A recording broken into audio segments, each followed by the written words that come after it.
Hi, I'm Kevin Hill, and today we're going to do another fun painting. So let's get started. We'll start off today with our 2-inch brush and some white and blue. And let's just come right up here to the top and work on a beautiful soft blue sky. Now we're going to do something we haven't done in a little while. We're going to do a nice little desert scene. And today I think I just want a very simple sky.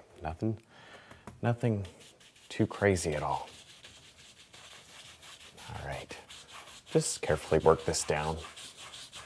You don't have to go overly quick. Sometimes when you're doing a simple blue sky, it's actually not as easy as you might think to get the color very, very softly transitioned down toward the bottom because it has to be lighter at the horizon. So take your time. Wouldn't want to take this brush with all the color and put it way down at the bottom. Then you'd have to probably get out a paper towel and take some of that paint off. But you could do that if you need to. And then as the brush runs out, allow it to blend down toward the horizon. Now, as you can see, I have a few different colors here, but they're really just mostly black, blue, and white. Just different amounts of white. And maybe right up here, we want to create a couple of beautiful mountains. In fact, I don't know, maybe, oh, there's one. We're doing a beautiful little desert scene, and oh, these mountains are just going to be so far away in the distance. There's some. All right. Maybe that goes up, and you can work on the shape and do whatever you want. There's a lot of different options you have. Maybe we'll do one that's actually closer right here somewhere, so we'll sort of won't worry about that area too much. Now that we have our sketch blocked in, we can go ahead and just begin to fill in the little blank areas here. Now this mountain back here probably won't get much more detail than this, which is really not much. But now this closer mountain, oh, it'll get so much. There, see that? Just sort of scrub it in. But boy, does that sketch help. I like to do the sketches quite often because they just let me adjust my angles, and if I don't like it, it's easy to fix. A lot easier than after you have the canvas covered with paint. Now with a little bit of brown, black, and red on the filbert brush, let's just underpaint the warm areas of this mountain. There. See, we don't want to do the whole thing because we're going to have some shadows, and I don't want the shadows to be this color. There. So just block it in. Try to leave a little bit of the sketch for reference, but if you cover it up, that's also okay. All right. Maybe over here. Just throw some in. And I'm using very little paint because the less paint you use, the more detail you can add on top. Pretty simple, but it's simple, but you don't always think to do it. So be careful when you're doing your underpaintings. Do very little, very, very little paint. Scrub it in.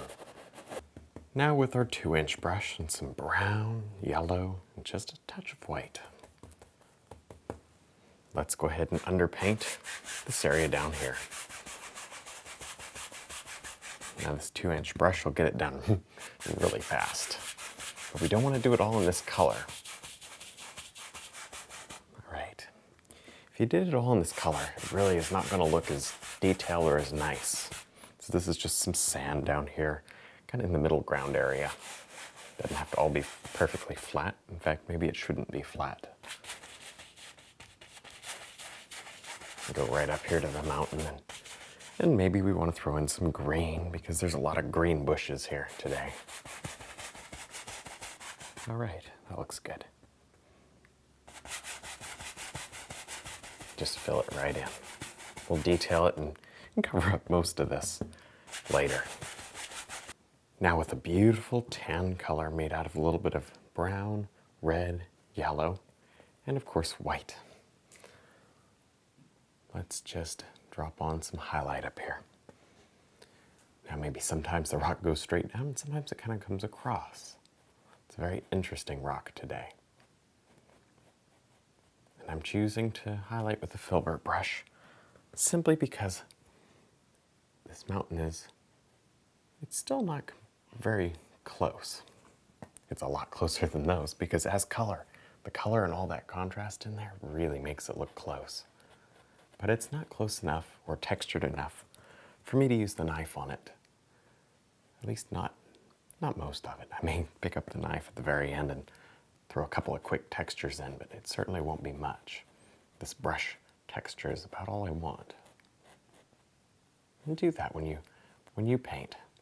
Think about what you want and then choose the tool that's going to give you the right texture or effect. If you don't know, just play around. Grab the one you think might work and give it a try. If it doesn't work, pick up something else. Because you're not locked in. You don't even have to use the same ones I use. If you'd rather use a 1-inch brush to do this knife, a fan brush, that's fine.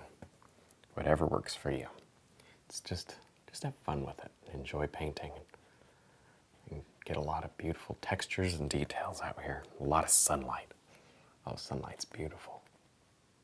Next, we'll use our filbert brush to tap in a lot of bushes back here. Now I have a very, very subtle, light green color. Nothing too shiny or to look like a forest. And I'm just repetitively dotting one after another. A lot of bushes. This is, without question, at least in my opinion, the hardest part of any desert landscape painting. Where they're always covered in these thousands of bushes, and each one is independent and individual and hardly touches the one next to it, and it makes for quite a lot of brush strokes. So we'll just take a few minutes, kind of be patient here, and just drop them in. Just relax and paint, and pretty soon your little desert will be covered with bushes. Before we get too many of those bushes in, we should add in a little bit of sand. There, it'd be pretty difficult to add this sand over the bushes without messing them up. So before we got too many of them in, we just have to stop and throw some of the sand in. This is just a little bit of brown and white, a little bit of yellow into it just to give it a beautiful golden cast. Not everywhere, just throw it in here and there. And then put your bushes right around it. Very detailed. Now with the 2-inch brush, we'll just block in this huge area down here. And as you can see, I did a quick tiny little line here just to show me where my very close foreground area is going to be. Now we're sort of painting the middle ground. All right, just let it blend up and connect with the background there. Now with our filbert brush and some green, black, and blue, we can just go ahead and, maybe right here, start dropping in some beautiful cactus. There we go. Just rub them right in. We're going to do quite a few today, so just sort of drop them in where you think they would fit. This painting that I'm doing is actually taken from a photograph. I was going through the desert of Arizona not too long ago. And I took this picture, but it wasn't exactly like this. I went ahead and I did some marks on the actual picture because it was just this one mountain, and this is just the way it looked.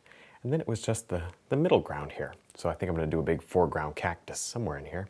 And I did add these background mountain ranges. All it had was a tiny little blue mountain back there. So I made them quite a bit larger. You see, you can always do that. You can take photos and say, oh, I love this place, but I wish the photo looked, a little different. You have the freedom to do that. All right.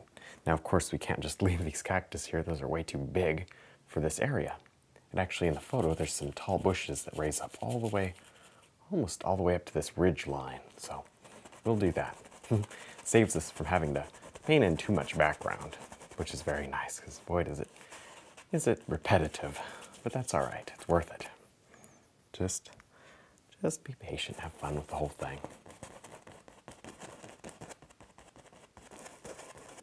Next, we'll drop on some beautiful highlight areas. Now, you can't push too hard. If you push with any pressure at all, what's going to happen is you're going to just streak it a little bit too much. Now we can go ahead and drop on some highlights here to these bushes. It's not going to take a whole lot because we really don't want to overpower the painting with bushes. So just sort of get a little bit of shape and form going on these bushes, and that's about all we're looking for today. You can use all sorts of varieties of green. I'm going to change it up as I go along. Don't want it all one flat green color.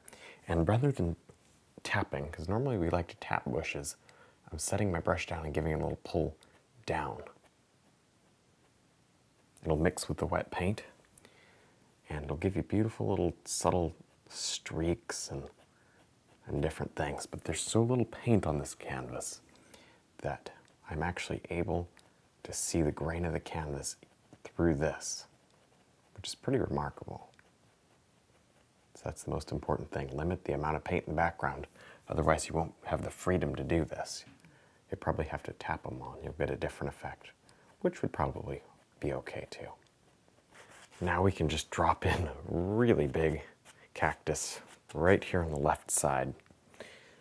Maybe we have a couple of arms, and I don't know, you just got to throw them in. There's one. Kind of have to be a little bit on the careful side when you're doing this, because it is pretty much impossible. Well, it's not impossible. It's really difficult to get this dark paint off the sky. So I'd rather get these limbs in the right position the first time. So kind of step back, take a look at your cactus, and just sort of figure out where you want to go. Gradually make these things larger, because you can always make them a tiny bit larger. Almost impossible to cut them back. So just decide where you want these limbs. Maybe, well, I guess they're arms. Arms of the cactus. I don't know that they're really limbs, but we're so used to painting trees together. It comes right out of my mouth. Make these just a little bigger. This is a good time to talk about composition. Look at what this has done already. We've got our major cactus right here, and then a couple on this side, but these are big and they kind of go back into the distance a little, so you almost wrap around this way, and you wrap around this way, and it kind of leads you to the center here. Let that mountain catch your attention and hold it. That's kind of what I was thinking when I came up with this, because remember, I've adjusted a photo that I've taken for this painting. So I kind of came up with the cactus placement. Now maybe we'll highlight this cactus with the knife. The knife just seems to be perfect for this one because it's close up, very detailed, and slightly more texture. See that? Let your knife run up and down. You get these little ribs in the cactus. Very, very nice. Now lastly, we can add a few final details in here. I'm just using the filbert brush and some of the same old brown colors we've been using throughout the painting. I'm just creating a nice little ridge right here. See, this area is kind of like a mound of dirt, and then he kind of goes down, tiny little dip there before it hits the area that we can see again. So that's about all I'm doing. Just finish this out and maybe set that brush down. Pick up a knife, why not? We seem to be liking the knife here for the foreground, so let's finish it up with a little bit of this texture. All right, well, I think we're done. I had a lot of fun. I hope you did too. Don't forget to check out my website, my DVDs, and also my brush line. And thanks for watching.